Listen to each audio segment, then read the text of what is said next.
মানুষকে যখন টাকা চাইতে যাওয়া হয় তখন সে ক্রাইসিস ক্রিয়েট করেন, টাকা নাই, বাজেট নাই, ওনার অ্যাসিস্ট্যান্টকে দিয়ে এই ধরনের, ওনার ম্যানেজারকে দিয়ে এই ধরনের কথাবার্তা উনি বলে। এটা সবকিছু creator, he is the creator of all this things, এটা আমরা বুঝতে পারি। কিন্তু কথা হচ্ছে উনি এইভাবে পার পেয়ে যায়। জিজ্ঞেস করতে যাবে মামুন ভাইকে, রাব্বানি, এই তুমি রাব্বানি, তুমি ওর সাথে কথা বলো নাই, তুমি যে টাকা দাও নাই, তুমি তো এটা আমাকে বলো নাই। রাব্বানি ভাই বলবে যে মামুন ভাই তো বাজেট টাজেট নাই আপু, মামুন ভাই তো আসলে এখন খুবই ক্রাইসিসের মধ্যে আছে, নেক্সট মুভিতে পুরাটা একসাথে। আমাদের সাথে তো ভালো সম্পর্ক, এরকম সম্পর্ক, এখানে তো এরকম কোনো কিছু করার দরকার নাই, চিন্তা করে নি না, টাকা সবই পাবেন। এই রকমের বিষয়গুলো ছিল, বিষয়গুলো একদম এরকমই ছিল।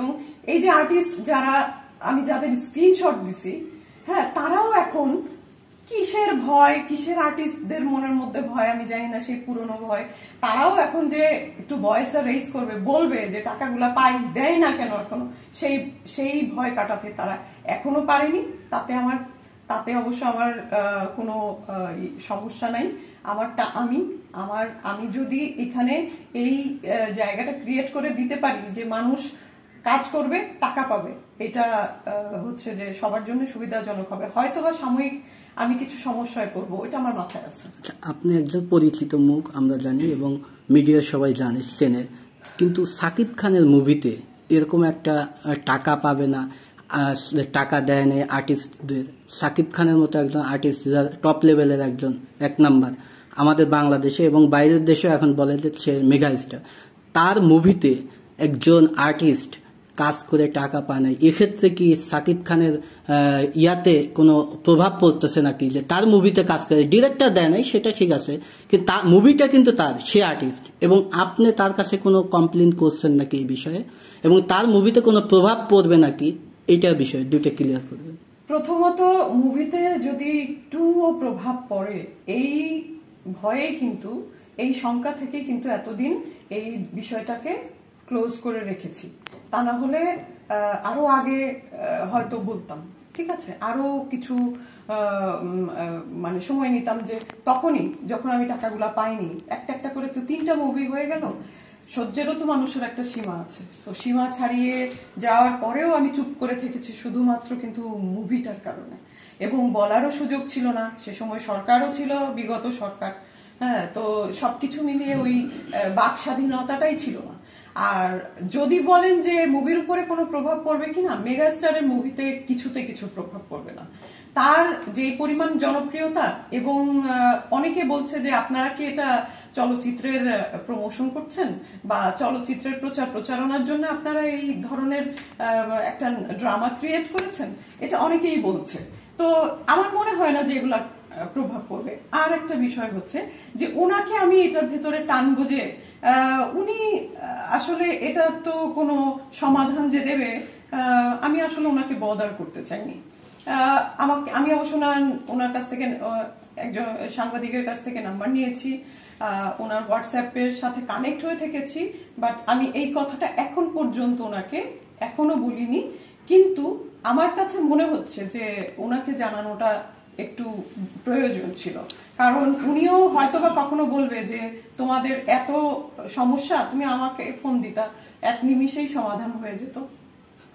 হ্যাঁ, সেটাও ঠিক কথা, 1 নিমিষে সমাধান হয়ে যাবে। উনি বললে পরে এমন কোন ডিরেক্টরের সাধ্য নাই যে হচ্ছে ওনার কথাটা শুনবে না বা ওনার কথা রাখবে না। অবশ্যই ওনার একটা সম্মানের জায়গা আছে, তো সেটা তো হবেই। কিন্তু এই যে ছোট ছোট আর্টিস্ট গুলা, ছোট ছোট কলা কুশলী গুলা, আমি ছোট বলছি এই অর্থে, হ্যাঁ, যারা খুবই কম পারিশ্রমিক পায়, যারা খুব ছোট ক্যারেক্টারে কাজ করছে, অল্প একটু সিন, তারা প্রতিদিন হয়তো বা অল্প কিছু পারিশ্রমিক পায়, হ্যাঁ, তো এই জায়গাগুলা আমি চাচ্ছি যে এটা একদম পার্মানেন্টলি এস্টাবলিশড হয়ে যাক।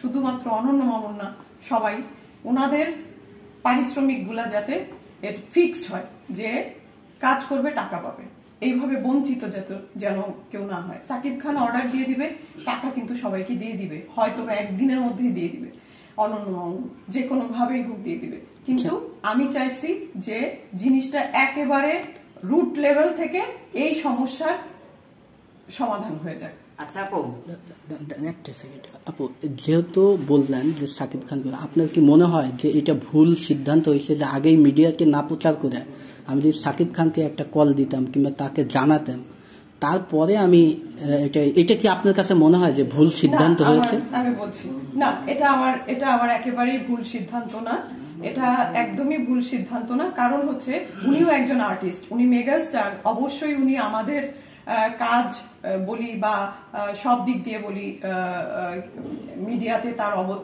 ফিল্মে তার অবস্থান, উনি 25টা বছর ফিল্মকে টেনে নিয়ে যাচ্ছেন, তো তার অবদানের কথা অনস্বীকার্য।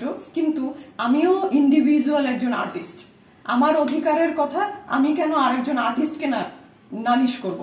আমি তাকে নালিশ করিনি, হতে পারে তার সাথে আমি শেয়ার করতে পারি বিষয়টা, আমি বিচার চাইতে পারি না তার কাছে অনন্য মামুনের। আমি আমার প্রবলেমের কথা সরাসরি মিডিয়াকে, আপনারা বরং আমার অনেক সমস্যার সমাধান আপনাদের কাছ থেকে পাবো, কিংবা আপনারা আমার জন্য কণ্ঠ ছাড়তে পারবেন। কিন্তু সাকিব খানকে আমি এটা যদি বলি অনুরোধ করি, উনি কিন্তু কিছুটা হলে বদার হবেন যে তোমাদের সমস্যা, আমাকে কেন এটার মধ্যে জড়ানো। আসলে তো কথাটা ঠিক, কোন একজন জুনিয়র আর্টিস্ট যদি আমার বলে আপু আমি টাকা পয়সা পাচ্ছি না, তুমি একটু বলে দাও না ওই ডিরেক্টরের সাথে তো তোমার ভালো সম্পর্ক, এতে তো সামান্য হলেও আমি বদার হব, তাই না? যদিও বা তাকে হেল্প করব আমি, আমার যদি সেই মানে ক্ষমতা থাকে, যদি সেই সক্ষতা থাকে ওই ডিরেক্টরের সাথে, আমি বলে দিব যে ভাই টাকাগুলা দিয়ে দেন, কিন্তু আমি তো বদার হব। তো এই বদারটা আমি করতে চাইনি, আমি যেটা করেছি এটা আমি আসলে ঠিকঠাক করেছি। আচ্ছা আপু, আপনি এত অভিযোগ দিচ্ছেন অনন্য মামুন ভাইয়ের নামে, তো আমি জানতে চাই এইটা যে উনি যদি যতগুলো অভিনেত্রীদের দিয়ে কাজ করেছে প্রত্যেকটা সিনেমাতে, তো প্রত্যেকটা সিনেমারই অ্যামাউন্ট কিন্তু বাকি রাখছে, তাহলে উনি এত টাকা খরচ করে কেমনে এত বড় বড় বিগ বাজেটের সিনেমা বানানোর সাহস পাচ্ছে? উনি কিভাবে এই টাকাগুলা উৎসাহ আর কি কেমনে পায়? মানে আমি প্রশ্নটা বুঝিনি। মানে উনি যে এত বিগ বড় বড় সিনেমাগুলো বানানোর জন্য প্রজেক্ট হাতে নিয়েছে, এবং প্রত্যেকটা সিনেমা বানাইতে তো বিগ বাজেটের প্রয়োজন, তো এত টাকা সবাইকে কেমনে দিচ্ছে, কিভাবে উনি পাচ্ছে আর কি টাকাগুলো? আর এই যে মেগাস্টার সাকিব খানকে দিয়েও সিনেমা বানাচ্ছে, অলরেডি দরদ সিনেমা সব শেষ কমপ্লিট, এখন রিলিজের পর্যায়ে আছে, তাহলে এই সিনেমার টাকাগুলো কেমনে দিচ্ছে? আপনাদের মতন যারা অভিনেতা আছে তাদের সবাইকে কিন্তু টাকা অলরেডি দিচ্ছে না আর কি, বাকি রাখছে, তো জিনিসটা কেমন দেখা যায়? এখন যেমনই দেখা যাক, এটা আপনারা তো বুঝেন যে